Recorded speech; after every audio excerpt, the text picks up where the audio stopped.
Yeah. It just dawned on me that how important it is to understand the importance of really giving your kids a chance to be in their own spaces with other kids that can bring the best out of them, especially in stressful situations. Hello, everyone. We are Greg and Jacquie Francis, and welcome to High Performance Parenting, where our passionate goal is to encourage you to raise champion children in a crazy world. Every week, we will bring you multiple episodes from our extensive experience of raising our six happy, healthy, successful, godly kids who are confidently equipped to win big in life. We deeply believe that any parent who is provided with the right knowledge and continual support can raise amazing kids. And when they do, all of our futures get better. If raising up future generations of absolute champions matters to you as much as it does to us, here's how you can contribute. Like and share this podcast with everyone you know. And together, let's embrace this journey of raising champion kids in a crazy world. Hey guys, welcome back. Excited to be chatting today with my hubby. So many good things have been going on. How about we talk about some of that stuff, hon? We just got back from a good couple of day break, didn't we? Yeah, big 5-0 birthday. Went and celebrated up in McCall, Idaho. Went to a resort. It was fun. Got a little time, just you and me. Beautiful weather, beautiful scenery, great food, good times. I know, and to celebrate you being 50 now. Wow, huh? New decade. I'm ready. Are ya?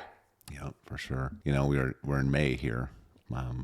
But you know, one thing I wanted to ask you, why are most people tired on April 1st? I don't know, honey. Because they just finished a 31-day march. You even laughed at that one. I was like, that's... What did one toilet say to the other? You're dirty. You appear a bit flushed. All right. What are we talking about, my love? Huh? What would you like to talk about today? Okay, so backstory here. Jack and I are arguing right before we got on here about what we're going to talk about first, and I wouldn't give her an answer. So now she's trying to be nice about it. But yeah, so how about this? Why don't we talk about knowing how to celebrate your kids? That's a good topic. Okay, so you want to start? Sure. Well, I mean, first of all, I think it's really important To understand what celebrating means to each child. Mm-hmm. How one person feels celebrated could be different from another. I mean, a lot of that plays into, personalities and, just the way that they operate. For a long time, we probably didn't really know the best way to celebrate our children. We kind of just thought, oh, let's just all celebrate in the same way. Like, let's give them all words of affirmation, or let's give them all hugs, or let's buy them all a gift, or let's spend all quality time. And if we didn't do all of them for each of them individually the same exact way, you almost feel guilty, like, oh, I gave that kid quality time and didn't give it to that kid. Right. And so it took us a little bit of time to study this.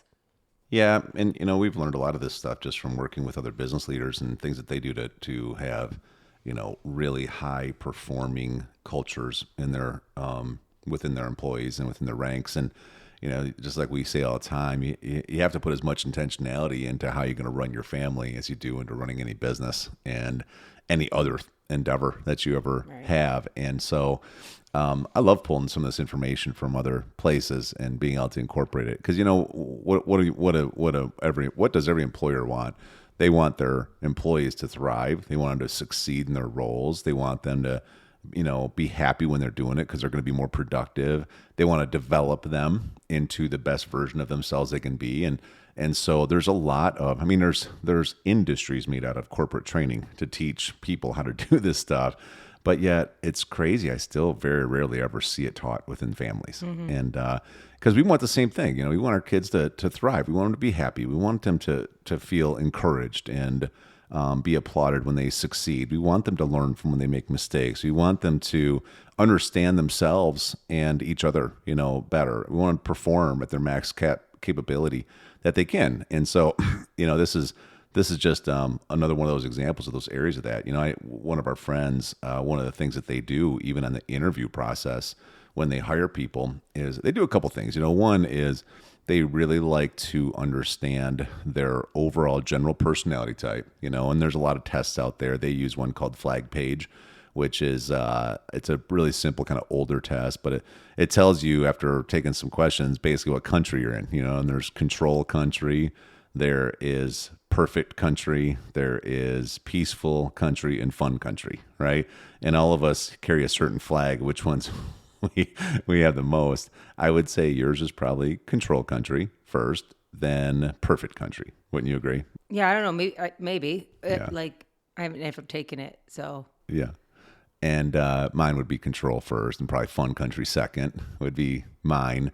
But they were talking about how, when you understand this kind of stuff, then it's good to be able to, they used to try to put people in, even like physically in locations within their company based on some of their countries. Mm-hmm. And they realized that, if you put a certain department together, say it's like accounting, a lot of times they're usually the perfect country, and they're not the fun country, like necessarily type people, they're just a little bit more detail oriented and serious. And so if you put them all together in one area, then that area is going to feel a certain way versus if you put all the people who are like in sales, who are in fun country over here. And they started just mixing people up. So that way they would all benefit from each other. Because you know how it is. Like if you hang out just with people just like you, it can get a little competitive and a little annoying sometimes, But if you hang out with different types of personalities, it's really cool. I mean, I personally love hanging out with peaceful type people and the fun type people, just because I'm typically like 80% of my time I'm in my control mode. And so they kind of balance me out a little bit. And, we were talking about this, how this relates to our kids, and just how we need to be intentional sometimes about having different kids spend time together in different ways because of how they do actually, they do actually really even each other out a little bit, right? Yeah. Yes, I agree with that. Like, I think very much so. That kind of going back a little bit. So how to celebrate people with all these kind of personalities, and also how to enjoy people that are in different personalities or countries, or however you want to phrase it, in our own household has been a journey for us. And so we were literally just saying we should probably go over with everybody in our family a little bit better how to celebrate each other and how to get different personalities and different, fun, perfect, control, whatever, around each other. Because otherwise what happens is all the kids hang out with maybe who they just feel most comfortable around, and they never get a chance to connect with one that they didn't naturally hang out with, and it just made us realize that if people are doing this and this matters in the workspace, it should matter just as much, if not more, in the home space. Yeah. And how do we apply that? Because we're always trying to run our house at the most efficient place possible, so that everyone can thrive, just like you would at your company. You would want everybody to be in their best place ever so that the company could thrive, right? Well, we want everybody in our family to be in the best place ever so the family can thrive. And so, yeah, I think it's really neat, like, to talk about it. So as far as like going back a little bit to the personalities and celebrating, you and I were kind of going over the list of how we think each of our kids would actually like to be celebrated versus what's maybe comfortable for us to do. Do you feel that I infringed on your control country boundaries when we switched from best way to celebrate into personalities at the beginning?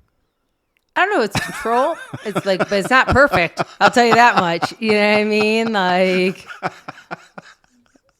wow. But it sure is fun. It's fun for me. I'm just like, I saw you. I'm so confused. This isn't how we were perfectly planning this out. Right. I don't know if I feel like necessarily like, the control thing all the time is like the perfect thing sometimes for me, but I should probably take the test. You know what I mean? Like, I think sometimes my control comes out because of trying to be perfect. You know what I mean? Type thing. But regardless, I I wasn't really sure what we were talking about, period. So then when you start me off in one direction, I think I'm going for it. And then you just totally made up a whole new direction. And then you're like, so what do you think about that? I'm like, which part? The part at the beginning? This is part of my job, though, with my country, bringing the fun into the perfect country. Well, I think it's the control country trying to tell me how we're going to do it, regardless of what my country wants. Put the eyebrows down already. Okay. Jeez. All right. Oh. So back to the kids. So which one do you want to talk about first? I'm on your game plan. Take over control. That is not true at all. All right. So we were just talking about how, when we think about it, our kids end up spending a lot of time together, so sometimes it's just you and I just being a little bit aware. I mean, like, for instance, Abby probably can be she can be in that perfect country quite a bit. And then even the control part too has to do, I think, partially with her being the oldest and kind of feeling like a second mom around here sometimes. And then Chrissy, you know, she's for sure in control country because she's such a leader. And you get those two together too long, and it's almost like they're competing for control, and they need a little break and a little window, and you know, something around that. Now you take like an Abby or even Chrissy, and you throw Drews in there. You know, Drews is fun country all day long. You know what I mean? Until he gets on the court. He's like, I don't know of any other country. Well, why would anybody want to live in a different country until than this he gets side? on the court? Then it's all of a sudden like control. I'm over here. Give me the ball. For sure. I got this. Yeah. Let me do it. Yeah, that is true. That competitive side. Oh pulls yeah, them it takes there. over in a whole new range. Yeah, but so it's just neat though for you and I to think through how to be intentional about this, you know, and for anybody listening, like what are your kids, which country they live in, and how do you actually get them around each other and know how it's going to kind of balance the countries out. You know, you put two perfect countries in the same room.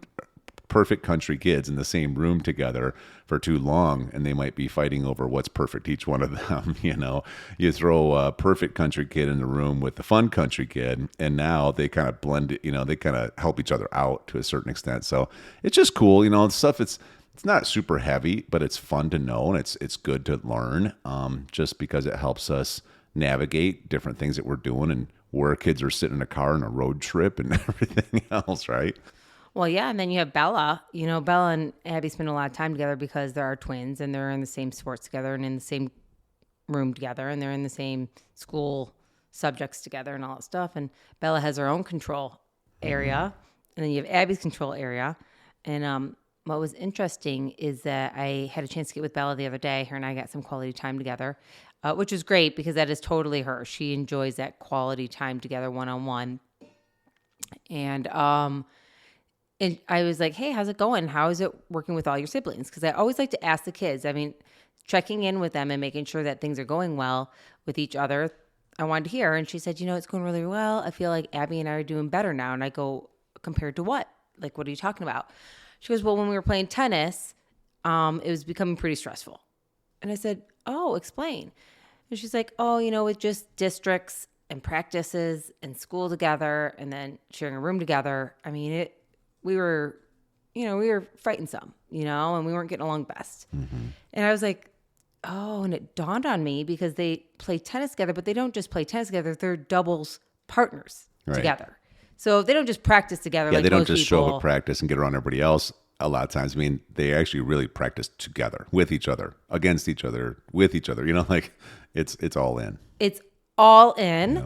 And I said to Greg, I said, oh, so imagine like when you're playing a sport and you're kind of getting mad at one of your, you know, it could be literally your tennis partner or it could be your basketball, you know, like colleague or, you know, whatever it may be. I mean, it could be anything like that. And you get in the car and you're just like, I need a break from that person. They drove me nuts. They did this today. They did this. Oh, I'm so glad practice isn't until Wednesday. Yeah. No, our kids get in the car and they're still together. Like they never get a break from their partner. And then they come home and what do you say? Then they have to make dinner together. Yeah, they have to sit next to each other when they eat. And then we're doing a team meeting. They're like, so what do you love about each other? Then they share rooms when they're getting ready for the evening. They're brushing their teeth next to each other. And then even Abby and Bella share a big king size bed together. It's like, it's just all of the things, you know, like it dawned on me and I'm like, kind of like when you're married. Like, oh my gosh, I never get a break from you. You know what I mean? Like, why would you want one?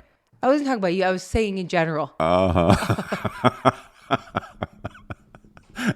You seem very for the passionate average when you person. said that. Not for me in my situation. I'm blessed and highly favored. Yeah, that's what I was figuring. Yeah, to work with you, to share a room with you, to share a bathroom with you, to sit next to you at dinner.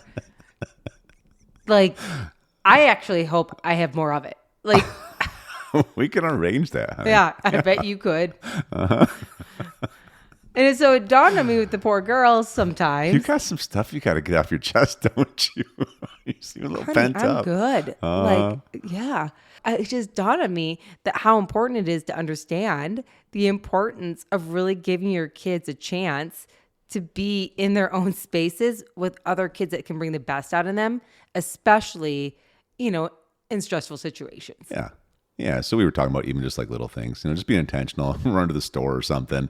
It'd be fun to throw Chrissy and Drews together, or Abby and Drews, or whatever, mix it up, throw a Bella and Ellie together or whatever, and instead of just whoever raised their hand said, I want to go, like, be a little bit more strategic about it and let the different kids spend a little different quality time together.